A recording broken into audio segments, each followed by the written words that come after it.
Welcome to your 5.5, 5.6% in real-world percent problems interactive study guide. This quiz is coming up, so make sure you are studying. Like always, have out a sheet of notebook paper and come in with any specific questions before the day of the quiz. Prepare, study, get a 100%. So let's go over some problems. The first couple problems. Write the percent as a fraction or a mixed number in simplest form. 14%. We will always put it over 100 first. And then our job is to simplify it. See what they both have in common. They both have a 2 in common. So we divide by 2. We end up with 7 over 50. And that's as simple as we can make it. So the answer, 14%, is equivalent to 7/50. 124%. Again, we still put it over 100. And simplify it. That becomes 1 and 24 hundredths. And then we can simplify 24 hundredths. Divide by 4. And we end up with 1 and 6 25ths. That is equivalent to 124%. We always put it over 100. Numbers 3 and 4. This time we're going to take the fraction or the mixed number and we want to write it as a percent. To do this, we have a couple strategies. Our easiest strategy is to see if you can get an equivalent fraction with a denominator of 100. Like in this example, we can scale up by 5. Whatever you do to one, you must do to the other. Scale up by 5. That's going to give us 65 hundredths. And a percent is always per 100 out of 100. So 65 hundredths is equivalent to 65%. Just as a quick reminder, if you can't get from, let's pretend that was not 20. Let's just say it was a 27. If we can't get from a 27 to 100, we would simply divide. Numerator divide by denominator. That's a decimal. Decimal times 100. Move it 2 places to the right. Will give you the equivalent percentage. Just like we talked about in class, and just like you have in your learning log notes. Number 4, 1 and 1/4. Well, 1 whole is going to be equivalent to 100%. And the fraction 1/4, we already know, is 25%. So you combine them, and 1 and 1/4 is equivalent to 125%. Numbers 5 and 6. This time we need to find the percent of the number. These are the what is of problems. So what is 25% of 64? We do not know the is. So we have 4 strategies. We have mental math, we have the equivalent fraction, we have the decimal strategy, and we have the proportion strategy. The most efficient one, if you're not sure, if you can't do it mentally, is the decimal strategy. So let's go ahead and change 25%. I'm going to make it 0.25. And any percent to decimal, you divide by 100. 2 places over. And we're going to multiply it times 64.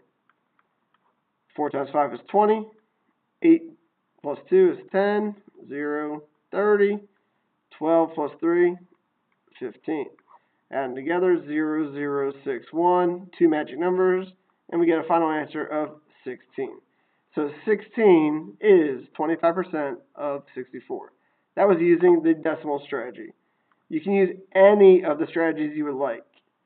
Even 25%, even the fraction strategy. 1/4 of 64 times 16. So 1 times 16, 16. Any of the strategies. Number 6, same exact thing, 120% of 50. So for this example, you can use any of the strategies. I'm once again going to use, I'm going to do it 2 ways. I'll use decimals and I'm going to use mental math. So, using the decimal strategy, 120% divided by 100 is the decimal form of 1.2 times 50. 0, 0, placeholder, 10, 5 times plus 1 is 6, 600, but we have one magic number, and our final answer is actually 60. Mental math, 10% of 50 would be 5. So if I know 10% is equal to 5, and I want 120%, I'm just scaling this up by 12. Scale that up by 12, and I end up with 60. So 120% of 50 is equal to 60. Now this time they switched the problem on us. This time we don't know the whole. They tell us the is, but we don't know the whole. To do these problems, numbers 7 and 8, we're going to use the proportion strategy. Is over of is equal to a percent over 100. So number 7, 60% of what number is 24? We know the percent, we know the is. Plug it in. Is 24. I don't know my of, I'll use the variable w. I know the percent is 60, and it's always out of 100. Now you cross multiply, and again you have all the notes in your learning log. 100 times 24 is 2400. That's equal to W times 60 is going to be 60W. To isolate the variable, to get the variable by itself, we need to divide both sides by 60. Divide by 60, I'm left with W, which is what I want. And this side, divide by 60. And it really is a basic fact of 40, but let's go ahead and see. How many 60s go into 240? Well, that's 4, which is exactly 240. 0, bring down the 0. How many 60s on 0, 0, and we get 40. So W is equal to 40. 40 is our final answer. You can always check your work, and if you find 60% of 40, you will get 24 if you did it correctly. Number 8, even though it's greater than 100, I do exactly the same steps. I know my is 80. I know my percent is 160. So 80 over W is equal to 160 over 100. Cross multiply, I get 160W is equal to 8,000. Divide by 160 and divide by 160. So 8,000 divided by 160. How many 160s go into 800? Well, I don't know, but let's try 5. We get 0, 30, 800. 0, bring down that, and we get the final answer of 50. So 160% of what number is 80? The correct answer is 50. It says about 62% of the human body is composed of water. Write this percent as a fraction. So, it's just a word problem, but it's the same problem as we did earlier. 62% as a fraction. 62 over 100, and simplify. Divide by 2, divide by 2, 31/50. So 31/50 of the human body is made up of water. 62%. Here is a problem, and if you ever watch sports, if you watch hockey, this is a true scenario. A goalie saves all the dots. All the ones where you see a little dot, a little puck, those are all the times he saved it. And goals scored, or every time they shot with an X, means they scored from that position. What percent of shots did the goalie save? Well, let's count all the dots. We have 1, 2, 3, 4, 5, 6, 7, 8, 9, 10, 11, 12, 13, 14. 14 saves compared to how many shots did they give up? 1, 2, 3, 4, 5, 6. 6 goals allowed. So what percent of shots did the goalie save? Well, he saved 14 out of 20. And all we want to know is what percent is that? Well, we can make an equivalent fraction out of 100 times 5. 14 times 5 is 70. 70 out of 100. 70% he saved. He has a 70% save rate. He saved 70% of the shots from going in. That also means he gave up 30% of the shots. He allowed 30% of shots to be goals, but he saved, because that's what the question is actually asking, 70%. You went to the mall with $80. You spent 25% of your money on a pair of shorts and 65% of the remainder of that amount on sandals. How much did you spend on the sandals? Explain how you found your answer. So this is a multi-step problem. So let's go back to the beginning and do the first step. We have $80, and out of that $80, we're going to spend 25% on shorts. So that's 1/4. Well, mental math. 10% is 8. Another 10% would be another 8 at $16, and then half of 8 is 4, so that's $20. So in all, we're spending $20 on shorts. So if we subtract out the shorts value, we're left with $60. And of that $60, we're going to spend 65% of it on sandals. So all we really want to know is what is 65% of 60? And that's the actual math question. So all those words, all it means really is what is 65% of 60? And again, we know how to solve this. We can use any of our 4 strategies. I'm going to use the decimal strategy here. 65% is 0.65 times 60.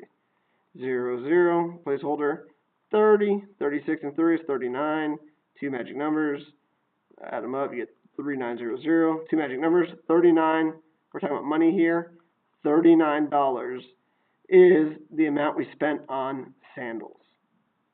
That is how we get the final answer. Shopping time, just like we practiced in class. We're going to buy this shirt. It costs $28.50. We have a 15% discount coupon, and then there's 7% sales tax. What is your total cost? So let's do this. Let's do it one step at a time. I have my $28.50. I get to save 15%. So I want to know what is 15%. So I'm going to use the decimal strategy and multiply 0, 25, 42, 14, 0. Then I have 0, 5, 8, 2. Add them together. And of course, with money, we're going to round to the nearest penny if necessary. 4 magic numbers, 1, 2, 3, 4. Round to nearest penny, like there. The 5 tells me to bump the 7 up to an 8. We're going to save $4.28. That's my discount. So take the original price, $28.50, minus $4.28. Subtract, and I get 2242. So we're going to have to pay $24.22 for the shirt before tax. Now I need to add on my sales tax, 7%. I'm going to use the one-step approach, and I'm going to multiply this by 1.07. And again, 1, because we're paying 100% of that amount, $24.22, plus an additional 7%. So it's really 107% of the sales price, 1.07. And now I just multiply it, and this will give me my final answer of my total cost. 7 times 2 is 14, 15, 29, 14 and 2 is 16. 0, they're all zeros. 2 zeros, and I'm over to the 1 now. 1 times 2 is 2. 1 times 2 is 2. 1 times 4, and 1 times 2. Add them up, and I'll probably have to round to the nearest penny. 4, 5, 11, 9, 5, 2. 4 magic numbers, 1, 2, 3, 4. And round to the nearest penny. The 5 tells me to bump the 1 up to a 2. Those disappear. And I rewrite it, my final cost with my discount after sales tax out the door for that shirt. We're going to end up paying $25.92.